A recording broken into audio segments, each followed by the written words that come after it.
Rencana pembelajaran semester RPS mata kuliah Studio Perencanaan Arsitektur 6 Perancangan Kawasan.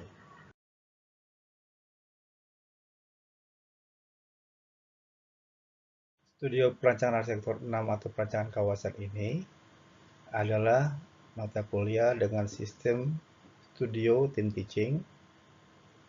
Untuk semester ini, saya Ervan M. Kamil dibantu oleh Pak Rendy Rizal.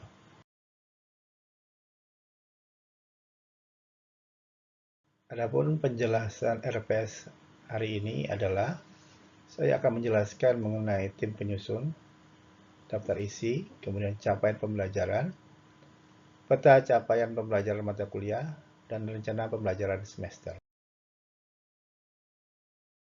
Adapun CPL Prodi atau capaian pembelajaran lulusan Prodi yang dibebankan pada mata kuliah Studio Perancangan Arsitektur 6 ini adalah S9, yaitu menunjukkan sikap bertanggung jawab atas pekerjaan di bidang keahliannya secara mandiri. S12, bekerja sama untuk dapat memanfaatkan semaksimal mungkin potensi yang dimiliki.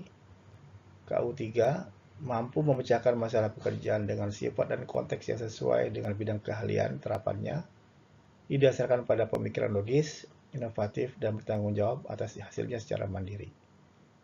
KU10, mampu mengimplementasikan teknologi informasi dan komunikasi dalam konteks pelaksanaan pekerjaannya. KK1, mampu menyusun konsep rancangan arsitektur yang mengintegrasikan hasil kajian aspek perilaku, lingkungan, teknis, dan nilai-nilai yang terkait dengan arsitektur.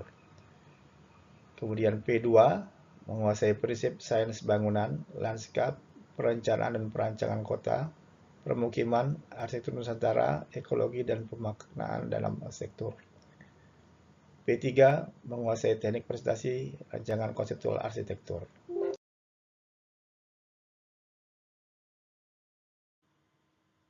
Kemudian dari CPL Prodi tadi akan dijabarkan menjadi CPMK dan sub CPMK. Adapun CPMK atau capaian pembelajaran mata kuliah untuk mata kuliah Studio Perancangan Arsitektur 6 adalah CPMK 1, yaitu memahami konsep dan pendekatan perancangan kawasan, dalam ini adalah P2. CPMK 2, memahami aspek responsive environment dalam kawasan, juga P2. Kemudian CPMK 3, menerapkan teori perancangan kawasan pada kawasan terpilih. Ini ada S12, P3, KU10, dan KK1. CPMK 4, yaitu menganalisa dan review terhadap kawasan perancangan yang sudah dipilih. P2, S12, dan KU3. Kemudian CPMK 5, membuat konsep perancangan bangunan sesuai dengan fungsi yang telah dipilih. S12, KU3, KU10, dan P3. Kemudian CPMK 6, membuat desain bangunan fungsi campuran dalam kawasan. S9, KU10, KK1, dan P3. Kemudian yang terakhir adalah CPMK 7, yaitu mencipta desain bangunan mixed use atau bangunan campuran dengan gambar. S9, S12, KU10, KK1, dan P3. Untuk kemampuan akhir yang direncanakan pada tiap tahap pembelajaran untuk memenuhi capaian pembelajaran, maka akan dibentuklah satu namanya sub CPMK, yaitu sub CPMK 1 menjelaskan berbagai konsep perancangan kawasan dan aspek kajiannya. Sub CPMK 2 menelaah aspek perencana permeability, variety, legibility, robustness, visual appropriateness, richness, dan personalization atau ini CPMK 2. Sub CPMK 3 yaitu menelaah kelayakan fungsi dan perbandingan cost value perencanaan kawasan. CPMK 3. Sub CPMK 4 yaitu menerapkan super block mixed use, pedestrian public transport, urban design guideline atau CPMK 3. Sub CPK 5 yaitu menganalisa topik kawasan dan membuat konsep desain blok masa bangunan berdasarkan analisa tapak yang sudah dibuat. Itu CPMK 4. Sub CPMK 6 yaitu mengkreasikan konsep perancangan kawasan pada lokasi studi atau lokasi yang telah terpilih. Sub CPMK 7 menjelaskan konsep perancangan kawasan dengan penyajian menggunakan IT atau informasi dan teknologi. Sub CPMK 8 mengkreasikan konsep perancangan bangunan sesuai dengan fungsi yang telah ditetapkan, CPMK 5. Sub CPMK 9 yaitu membuat portofolio desain bangunan mixed use atau bangunan campuran dalam konflik terpilih atau CPMK 6. Sub CPMK 10 menciptakan gambar denah tampak potongan bangunan mixed use. Sub CPMK 11 merancang portofolio desain bangunan mixed use dalam coupling terpilih atau CPMK 6. Kemudian sub CPMK 12 atau terakhir adalah merancang desain dengan animasi dan penyajian menggunakan IT atau CPMK 7. Dalam tabel berikut ini dapat kita lihat hubungan antara sub CPMK dengan CPL. Sub CPNK A2, A3, P2, P3, C4, C6 itu dengan total 100%, masing-masing dengan bobot yang berbeda. Untuk memahami konsep dari pendekatan perencanaan kawasan, itu bobotnya adalah 12%. Kemudian untuk memahami aspek RA atau Responsive Environment dalam kawasan, itu bobotnya adalah 8%. Menerapkan teori perancangan kawasan dalam pada kawasan terpilih adalah 10%. Kemudian menganalisa dan review terhadap kawasan perancangan dipilih, itu juga 10%.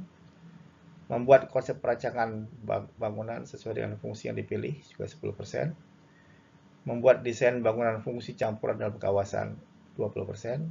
Mencipta desain bangunan fungsi mixed use dengan gambar dan secara verbal, menjelaskan secara verbal adalah 30%. Total rata-rata adalah 100%. Studi perancangan arsitektur 6 ini adalah agar memberi bekal kepada mahasiswa agar mampu memahami dan menerapkan teori responsive environment pada perencanaan kawasan. Bahan kajian dengan pokok bahasan adalah pertama, konsep desain perencanaan kawasan yang merupakan tugas kelompok. Yang kedua adalah desain bangunan mixed use atau bangunan fungsi campuran dengan fungsi yang sesuai dengan konsep desain kawasan. Ini perorangan. Sub pokok bahasan materi adalah pertama, dasar-dasar teori perencanaan kawasan, yaitu berbagai teori perencanaan kawasan, kemudian responsive environment sebagai pendekatan rancangan, kemudian konsep responsive environment, permeability, variety, robustness, visual appropriateness, richness, dan personalisasi. Kemudian kelayakan fungsi dan perbandingan cost value komponen pendahuluan pada artikel ilmiah. Kemudian superblock mixed use pedestrian public transport urban design guideline. Ketiga, penerapan perancangan kawasan pada lokasi studi. Ini dilengkapi dengan konsep desain perencanaan kawasan dan desain bangunan mixed use pada kawasan terpilih sesuai dengan konsep kawasan. Sebagai referensi itu ada Bentley, itu responsive environment, kemudian adalah Carmona, Matthew, urban design reader, kemudian Lynch, Kevin, the image of the city, kemudian Carmona Matthew itu juga tentang public space, urban space, the dimension of urban design, Oxford.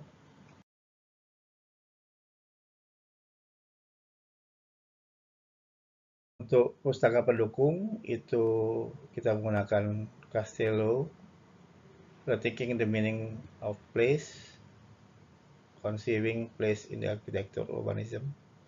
Kemudian Michael, Laris Elizabeth McDonald, Urban Design Reader. Kemudian Wall Edith Tim Waterman, Urban Design. Untuk media pembelajaran, kita bisa menggunakan Office tentu saja, LMS, kemudian menggunakan AutoCAD, SketchUp, Adobe, Lumion. Untuk hardware-nya bisa dengan tampilan cetak atau dengan LCD proyektor. Untuk metode pembelajaran, kita menggunakan project based learning, dan juga role playing. Sifat studio adalah team teaching. Kemudian penilaian dilakukan dengan penilaian proses dan hasil. Mata kuliah prasyarat tidak ada.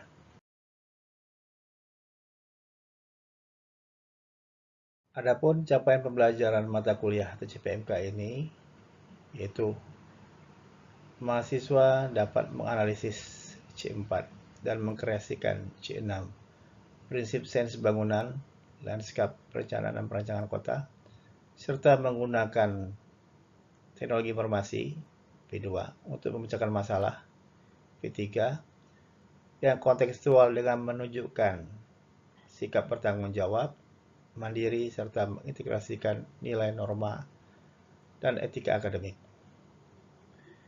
Ini dicapai dengan pertama-tama menjelaskan teori dan pendekatan perancangan kawasan, kemudian aspek responsive environment dalam kawasan, kemudian teori perancangan kawasan pada kawasan terpilih, analisa dan review terhadap kawasan perancangan yang dipilih, konsep perancangan bangunan sesuai dengan yang dipilih, kemudian desain bangunan fungsi campuran atau mixed use dalam kawasan, desain bangunan mixed use dengan gambar atau grafis. Kesemuanya ini akan menghasilkan CPL yang tadi kita sebutkan.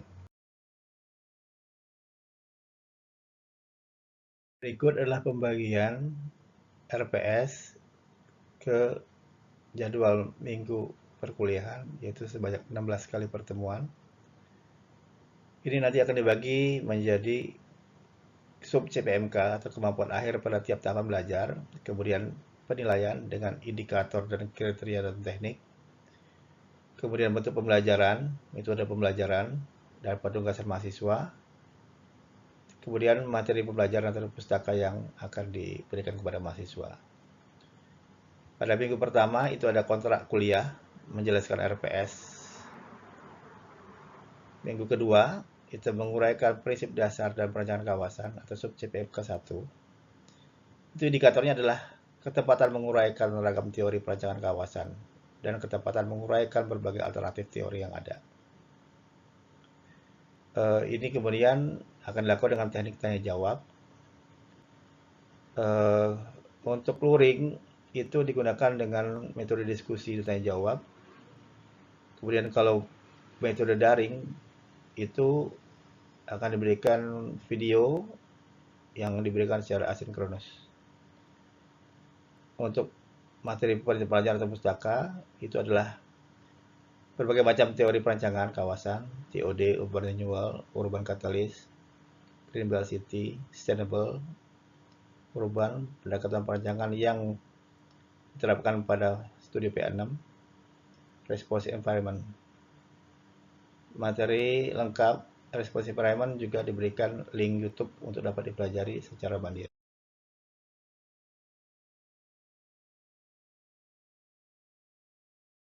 Pada minggu ketiga, sub CPMK yang diajarkan adalah mengenai aspek-aspek responsive environment, yaitu permeability, variety, legibility, robustness, visual appropriateness, richness, personalization, atau sub CPMK 2.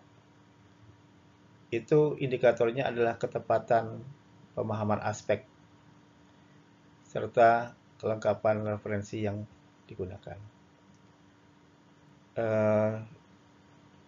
Untuk kegiatan luring itu diberikan dalam bentuk role playing atau menjadi pemateri dan membahas. Kemudian untuk daftar pustaka adalah aspek-aspek responsive environment dari Bentley. Materi lengkap juga dapat diakses lewat YouTube. Pada minggu kelima, kemampuan akhir tiap tahap belajar atau sub CPMK adalah membuat produk 3D existing bangunan dan mengenali potensi pada lokasi yang menjadi objek studi. Indikatornya atau penilaiannya adalah ketepatan materi, penyajian, kelengkapan produk yang ditampilkan, dan originalitas serta kreativitas. Untuk luring, itu diberikan metode bentuk kuliah project based learning. Penugasan dengan membuat simulasi 3D dari bangunan pada kawasan yang menjadi objek studi. Untuk daring, itu menyimak video secara asinkronus. Materi pembelajaran dapat diakses melalui e-learning dan juga ada YouTube yang diberikan linknya. Pada minggu ke-6, itu menelaah kawasan dan menentukan fungsi bangunan yang sesuai dengan potensi kawasan. Indikator penilaian adalah ketepatan materi, penyajian, kelengkapan produk yang ditampilkan, serta originalitas serta kreativitas produk. Bentuk kuliah, penyajian materi dengan project based learning, penugasan dengan menetapkan permasalahan yang akan dijadikan dasar perancangan mulai dari research, kemudian diputuskan secara kelompok.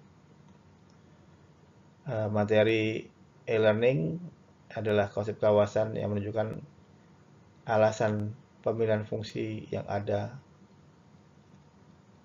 yang dapat diakses secara lengkap pada YouTube dan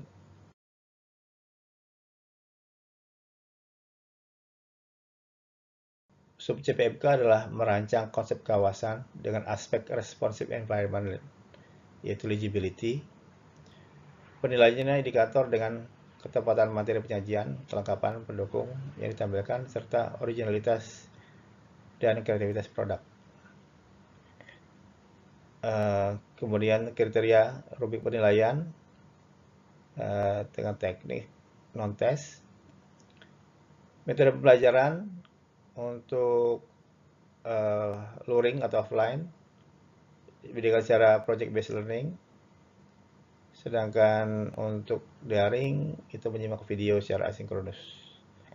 Materi e-learning dapat diakses di e-learning dengan link tertulis. Kemudian pada minggu ke-8 dilakukan evaluasi tengah semester atau ujian tengah semester. Ini yaitu dengan cara presentasi konsep perancangan kawasan yang dilakukan secara kelompok. Kelompok lain akan menjadi pembahas materi kelompok yang presentasi.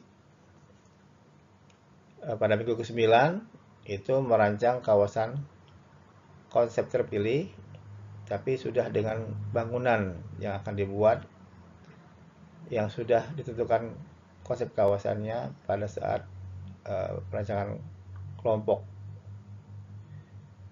Indikator ketepatan rancangan dengan lembar kerja yang ada, terus kelengkapan produk, originalitas produk, dan kreativitas produk. Bentuk kuliah, penyajian adalah project based learning, penugasan adalah membuat konsep kawasan yang menjadi objek studi sesuai dengan kriteria responsive environment.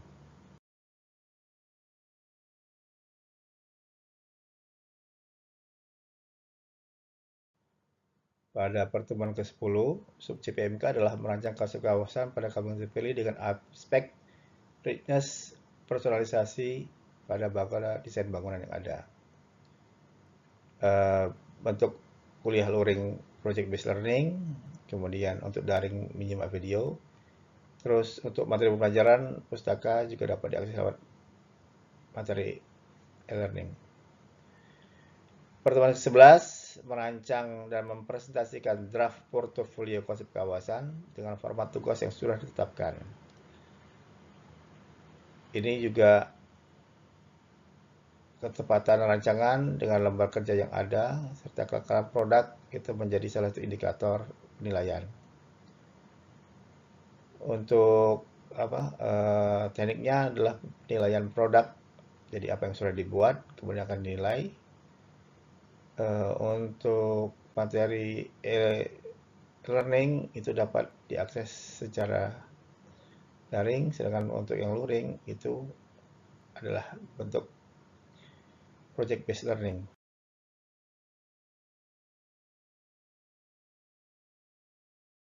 Ke-12, sub CPMK adalah merancang dan membuat gambar desain blok masa bangunan sesuai dengan fungsi mixed use yang sudah ditetapkan.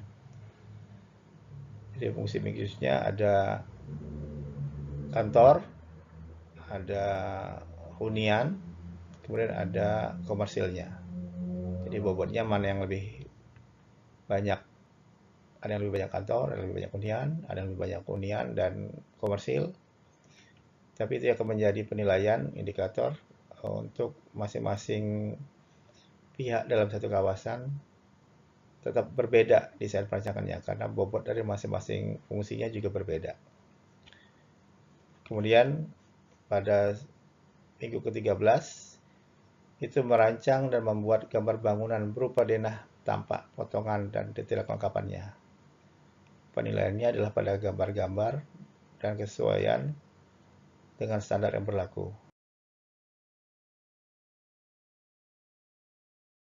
Untuk pertemuan minggu 14-15 itu juga sub CPMK-nya adalah merancang dan membuat gambar site plan, lobby, detail keterkaitan antar bangunan dalam kawasan, terus mengkreasikan gambar 3D bangunan dari interior eksterior yang menunjukkan keterkaitan antar bangunan.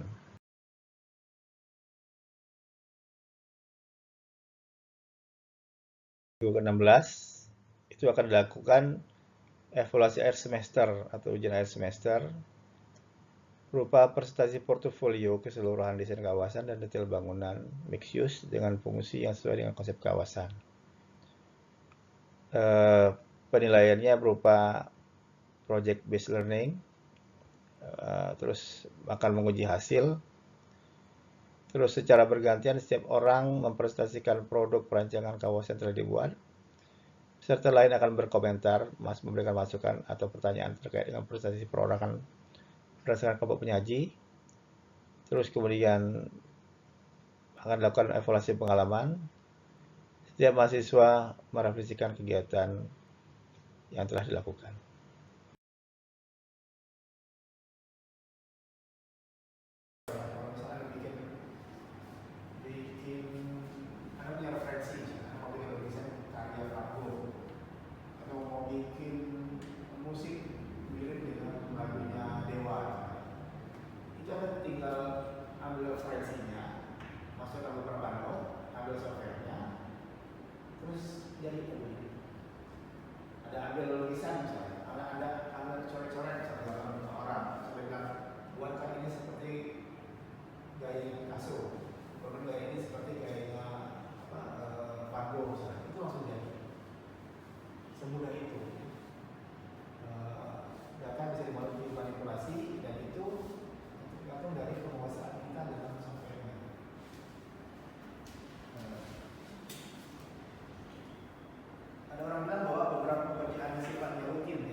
Sini saya akan memperkenalkan kelompok kami. Kami bertiga itu memiliki site di Jalan Rifai. Dengan kami bertiga yaitu saya M. Hoirul Faizi, yang kedua adalah Ahmad Nurdin, dan yang ketiga adalah Vivi. Di sini saya ingin mempresentasikan pada blok saya, yaitu pada blok D. Yang pertama adalah gambar kawasan.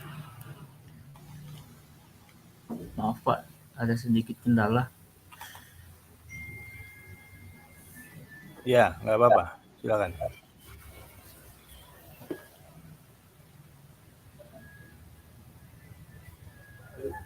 Cepat Nurdin, scroll. Ini adalah analisa site-nya pada saat kawasan.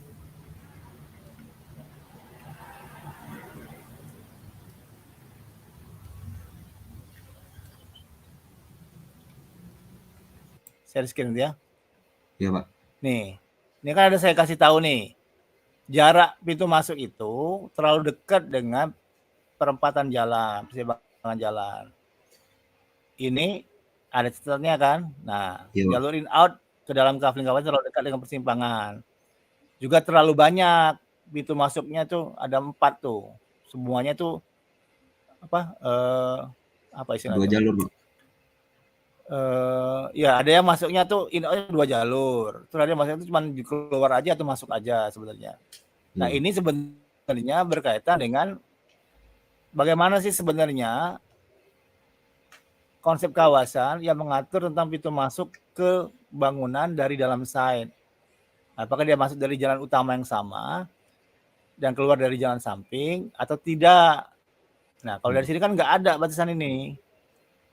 Nggak ada aturannya, tergantung si arsiteknya mau ngapa-ngapain aja terhadap kaflingnya. Padahal ini kan perancangan kawasan, bukan perancangan perbangunan. Nah, ini misalnya Iya, di pintu masuk yang arah basement ini kan sudah ada catatan saya tuh. Nih, Iya, Pak. cek kembali manuver yang ada radius putar karena terlalu dekat, nggak mungkin. R-nya itu minimal 3 meter. Kadang-kadang malah 3,5 kadang untuk dia bisa masuk. Kenapa? Karena terlalu dekat dengan jalannya. Jadi pada kenyataannya orang nggak bisa manuver terlalu dekat itu. Ini nah di sini nih. Iya, Pak. Ini 90 derajat nih, langsung nih keluar nih. Iya, Pak. Nah, kalau misalnya Anda merancang tidak pernah ada ininya, tidak pernah ada catatan, nggak ada di perbaiki misalnya atau dijadikan catatan misalnya, ya jadinya nggak terkontrol seperti ini. Begitu begitu ada catatan ya dibiarin aja, yang penting gambarnya terkumpul masuk, padahal bukan itu intinya. Karena nanti pada waktu Anda mendesain pun akan ada catatan dari si kliennya bilangnya Iya, Pak. apa ini harus dirubah, ini harus diganti misalnya.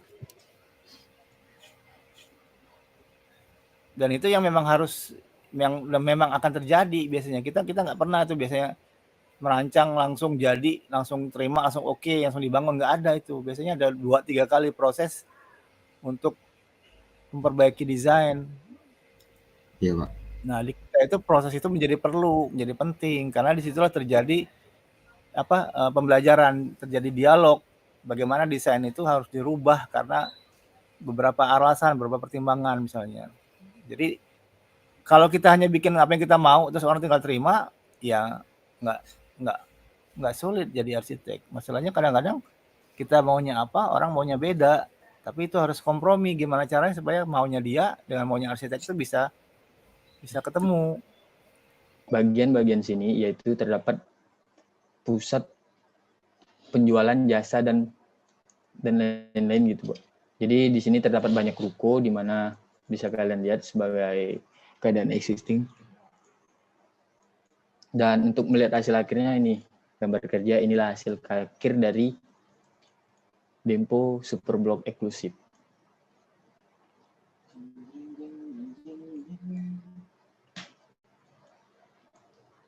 Dan mungkin bisa saya tampilkan beberapa perspektif beberapa renderan dari bangunan saya. Ini bangunan Alpin. Bangunan saya. Ini bangunan Alpin. Dan